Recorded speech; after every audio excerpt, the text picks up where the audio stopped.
దాని తర్వాత ఏదైతే సుప్రీం కోర్టు ఒక డిసిషన్ తీసుకున్న తర్వాత కాంగ్రెస్ పార్టీ అప్పట్లో అసెంబ్లీ జరుగుతున్నప్పుడే ముఖ్యమంత్రి రేవంత్ రెడ్డి గారు అసెంబ్లీలోనే చెప్పడం జరిగింది, ఎస్సీ వర్గీకరణ మేము అమలు చేస్తాం, అవసరం అనుకుంటే ఆర్డినెన్స్ అయినా తీసుకొచ్చి చేస్తామని చెప్పడం జరిగింది. సో అది ఆల్మోస్ట్ ఆల్ మొత్తానికి జరిగిపోయింది. అక్కడ మందకృష్ణ మాదిగ గారు మాట్లాడడం, ఇంకెవరో మాట్లాడడం అది జరిగింది. కానీ దాంట్లో గవర్నమెంట్ కానీ ముఖ్యమంత్రి కానీ ఒక నిర్ణయం తీసుకుంటూ దానికి ఒక జరిగింది. దాంట్లో దామోదర్ రాజ నరసింహ గారు దాన్ని చొరవ చూసుకొని మొత్తం ఎస్సీలో ఎన్ని కులాలు ఉన్నాయో దాంట్లో ఎవరైతే ఎక్కువ లబ్ధి పొందిండ్రో, ఎవరు లబ్ధి పొందలేరు అనే శివలాల్ గారు ఒకటి అంటే ప్రధానంగా బీసీ బిల్లు అంశం ఏదైతే ఉందో ఇప్పుడు బీజేపీ కోర్టులో మీ బాల్ వేశారు. సో అక్కడ బీజేపీ పార్టీ ప్రధానంగా ముస్లింలు బీసీలుగా పరిగణించడం అంటే కొంత ఆ లెక్కలు ఏవైతే ఉన్నాయో దాంట్లో ఉన్నటువంటి పొరపాట్లు లేకపోతే కాంగ్రెస్ పార్టీ చెప్తున్న లెక్కల్లో ఉన్నటువంటి అంశాలు ఏవైతే ఉన్నాయో అవి పరిగణలోకి తీసుకోవడం సాధ్యం కాదు కాబట్టి బిల్లు ఆమోదం తెలపడం కష్టసాధ్యం అంటున్నారు. సో మీరేమంటారు? అక్కడ ఎందుకంటే ముస్లింలు 13% ఓవరాల్గా చూసుకుంటే ఇందాక రామ్మోహన్ గారు చెప్తున్నటువంటి 13%లో 10% బీసీలుగా ముస్లింలు ఎలా పరిగణిస్తారు? ఈ లెక్కలు ఎక్కడి నుంచి వాళ్ళు చెప్పిన లెక్కలు సరిగ్గా లెక్కించడంలో రాంగు ఒక ట్రాక్లో వెళ్ళారు, గణన సరిగ్గా జరుగుంటే బాగుండేది అనేటువంటి అభిప్రాయం వ్యక్తం అవుతుంది. మీరు దాన్ని సమర్థిస్తారా, ఏమంటారు అసలు? అదే నేను అదే చెప్తున్నా, కంటిన్యూషన్ చేస్తున్నా. ఆల్రెడీ ఎస్సీ క్లాసిఫికేషన్ ఎట్లా జరిగింది, ఏమైంది, తర్వాత బీసీ కులగణనల ఏం జరిగింది అనేది నేను చెప్పడానికే పోతున్నా. మళ్ళీ మీరు మాట్లాడు, ఎందుకంటే బీసీ కులగణన ఆల్రెడీ అవకాశం ఇవ్వడం జరిగింది, చేయడం జరిగింది. అక్కడ కూడా దాంట్లో కూడా కొంతమంది అపోహలు పెట్టడం జరిగింది. కానీ మా ఇంటికి వచ్చి ఆ మామూలుగా వాళ్ళు మేము వచ్చినాము అని జిహెచ్ఎంసీ ఆ పేస్ట్ చేసి వెళ్ళడం జరిగింది. మమ్మల్ని అసలు అడగలేదు అని కొంతమంది చెప్పడం జరిగింది. స్వయాన Congress party MLC Teenmar Mallanna alias Chintapandu Naveen ఆయన 22 లక్షలు ఎక్కడ పోయినరు ఏంది అనేది కూడా ఆయన కూడా దాన్ని మాట్లాడడం జరిగింది. దాని మీద అసెంబ్లీలో కూడా మాట్లాడడం జరిగింది, మండలిలో కూడా దాంట్లో చర్చలు జరిగినాయి. ఆ లాస్ట్ కు వస్తే ఆయన కూడా మళ్ళీ తర్వాత సెకండ్ హాఫ్ ఇంకొక 10 రోజులు అది కూడా రిజర్వేషన్ అయితేదాకా చెప్పురే మీరు చేసే పని తీసుకోమని ఢిల్లీలో పెట్టి వాళ్ళ మీద దొబ్బితే ఎట్లనా శివనా?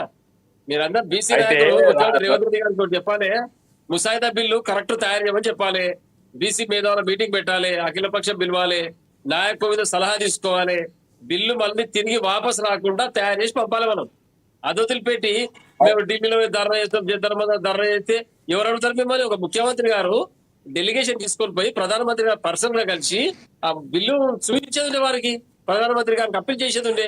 అది వదిలిపెట్టి ధర్నా చేసి రాహుల్ గాంధీ వచ్చి కాంగ్రెస్ పార్టీ సంబంధించిన వచ్చి రాజకీయ డైలాగులు కొట్టిపోతే బీసీలకు ఏం న్యాయం జరుగుతుంది? కాబట్టి మీకు చిత్తశుద్ధి లేదు. బీసీలకు న్యాయం చేయాలని చిత్తశుద్ధి ఉంటే ఈ విధంగా మీరు చేయరు పని. కరెక్ట్ సరైన పని చేశారు. కులగణన తప్పుల తడక, బీసీ జనాభా గణన తప్పుల తడక, బీసీ బిల్లు యొక్క రిజర్వేషన్ బిల్లు తప్పుల తడక, అన్ని తప్పులు చేసి కేంద్రం మీద దొబ్బి మీరు హైదరాబాద్ ఎంజాయ్ చేద్దామని చూస్తున్నారు. ఇది చాలా పొరపాటు. మీకు కూడా నష్టమవుతారు శివన. ఒక బీసీ నాయకులుగా మీరు చాలా రోజులుగా నష్టపోతున్నారు. మళ్ళీ మీ వారసులకు మీ యొక్క నెక్స్ట్ జనరేషన్ ఏం అందిస్తారు మీరు సమాజానికి? అది ఆలోచన చేయండి. అధిష్టానంతో కొట్లాడాలి మనం ఖచ్చితంగా. రామోహన్ భాయ్, ఇప్పుడు బీసీ నాయకులు అందరూ కూడా పోయినరు. అక్కడ ఢిల్లీలో మిగతా పక్షాలు అన్ని కూడా వచ్చి ఆ ధర్నాలో పాల్గొన్నాయి. ఈ రోజు ముసాయిదా బిల్లు చేసి గవర్నర్ కి పంపించడం జరిగింది. ఏదైతే ఉందో అవన్నీ ఆలోచిస్తే శ్రీనివాస్ రెడ్డి కొద్దిగా ఒక్క నిమిషం ఆగు. శ్రీనివాస్ రెడ్డి మీరు మాట్లాడేటప్పుడు నేను మాట్లాడితే ఒక్క నిమిషం ఆగు. నేను మాట్లాడుతున్నా, రామోహన్ భాయ్ మధ్యాహ్నం వచ్చిండు, ఇప్పుడు మీరు వస్తుండ్రు. నేను చెప్పేదాకా ఓపిక పట్టండి. ఇప్పుడు మీ వర్షన్ వచ్చినప్పుడు మీరు చెప్పిండ్రు అన్న. మీ దగ్గర వర్షన్ చెప్పడానికి ఏం లేదన్నా. మీరు చేసిన కులకరణే తప్పు. మీతో మీ ఇద్దరు మంత్రులు ఏం బిక్తుండ్రు ఢిల్లీలో చెప్పండి. ఒక్క నిమిషం అన్న, ఒక రెడ్డి ఒక బీసీ ఏం చెప్తున్నారు చెప్పండి ఒకసారి.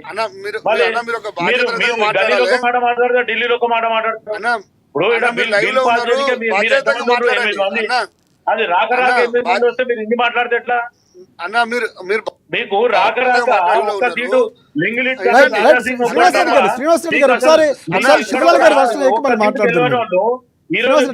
బీఆర్ఎస్ టిఆర్ఎస్ బిఆర్ఎస్ మీకు సపోర్ట్ చేస్తే ఈ రోజు మిగతా 7 సీట్లు గెలుచుకుంటారు.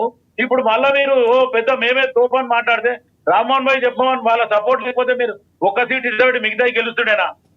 ఈ రోజు ఆల్రెడీ కేటీఆర్ మొత్తానికి మీకు శివలాల్ గారు పాయింట్ రండి. ప్రధానంగా బీసీ అంశం మనం మాట్లాడదాం. రాజకీయ విమర్శలు 8 ఎంపీలు వచ్చినాయి, 7 వచ్చినాయి. మొన్న మీరు నిలబడి ఇండైరెక్ట్ గా సపోర్ట్ చేసేబట్టే మీకు వచ్చినాయి. రైట్ శివలాల్ గారు రాజకీయ అంశాలు కాసేపు పక్కన పెడదాం. బీసీల అంశం గురించి మాట్లాడండి. రైట్ శ్రీనివాస్ రెడ్డి గారు మళ్ళీ మీ దగ్గరికి వస్తానండి. వార్ష నాయక్ మీ దగ్గరికి వస్తాను. ఎంపీ సీట్లు ఎట్లా వచ్చినాయో ప్రజలను అడగాలన్న, ఓట్లు వేసిన వాళ్ళని అడగాలి. రైట్ శ్రీనివాస్ రెడ్డి గారు టాపిక్ డైవర్ట్ అవుతుంది. మళ్ళీ సీట్లు ఓట్లు అన్ని అయిపోయి ఆల్రెడీ అధికారం కొనసాగుతుంది. మళ్ళీ మనం వెనక్కి టాపిక్ డైవర్ట్ చేయకండి. శ్రీనివాస్ రెడ్డి గారు ఒక నిమిషం ఆగాలి. శివలాల్ గారు శివలాల్ గారు మీరు కంటిన్యూ చేయండి. సబ్జెక్ట్ డైవర్షన్ నేను ఏం చెయ్యా, పుట్టిగానే మాట్లాడతాను. నేను అదే చెప్తున్నా, మీరు ఇంటలేని మాట. ఇప్పుడు తెలంగాణలోనేమో కొంతమంది ముస్లింది బీసీగా పరిగణిస్తే మీరు వద్దంటారు. మీ ప్రధానమంత్రి గుజరాత్ లో బీసీగా పెట్టిందంటే అవును, ముస్లింలు కొంతమంది దూదేకులోళ్ళు ఉంటారు, వాళ్ళు ఉంటారు, వీళ్ళు ఉంటారు, అందులో మేము బీసీల పరిగణించిందని చెప్పి మీ ప్రధానమంత్రి అప్పట్లో ఉన్న ముఖ్యమంత్రి చెప్తాడు. ఏమన్నట్టు ఇది? అంటే వేరే వాళ్ళు చేస్తేనేమో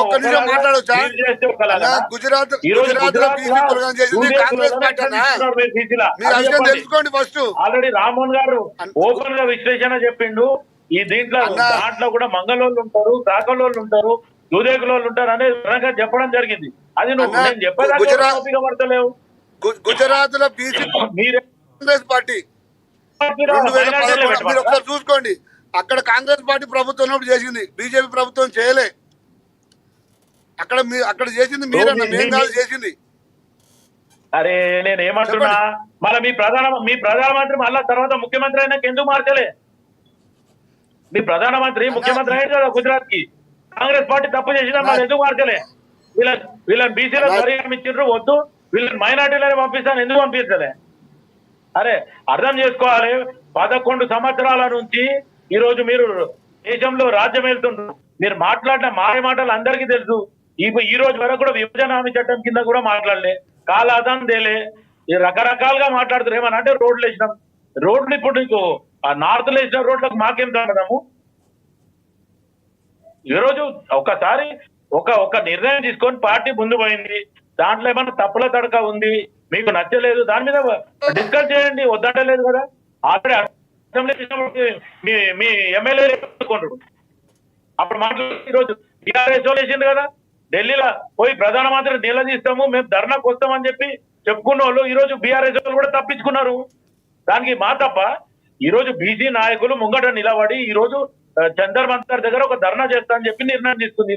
దానికి ముఖ్యమంత్రి మంత్రులు అందరూ పోయి వాళ్ళ సహాయ సహకారాలు అందించారు, వాళ్ళ మద్దతు అందించారు తప్ప అంటే ముఖ్యమంత్రిగా ఈడ తెలంగాణ రాష్ట్రంలో అధికారంలో ఉంటే పోవద్దా? ఇది తెలంగాణ అంశం కాదా? ఈ రోజు కాంగ్రెస్ పార్టీ ఒక నిర్ణయంకి వచ్చింది, రేపు ఇది పాస్ అయినా పాస్ కాకపోయినా 42% మేము మా పార్టీకి అని ఇస్తాం. మీ బీజేపీ కానీ బీఆర్ఎస్ కానీ ఇస్తుందా? ఒకసారి చెప్పండి. మీరు అది చెప్పకుండా అది తప్పుల తడక, ఇది తప్పుల తడక అనుకుంటా పోతే అందరూ చెప్తారు.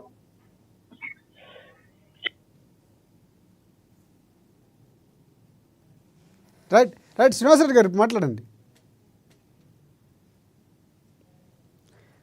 రైట్ రామ్మోహన్ గారు ప్రధానంగా అంటే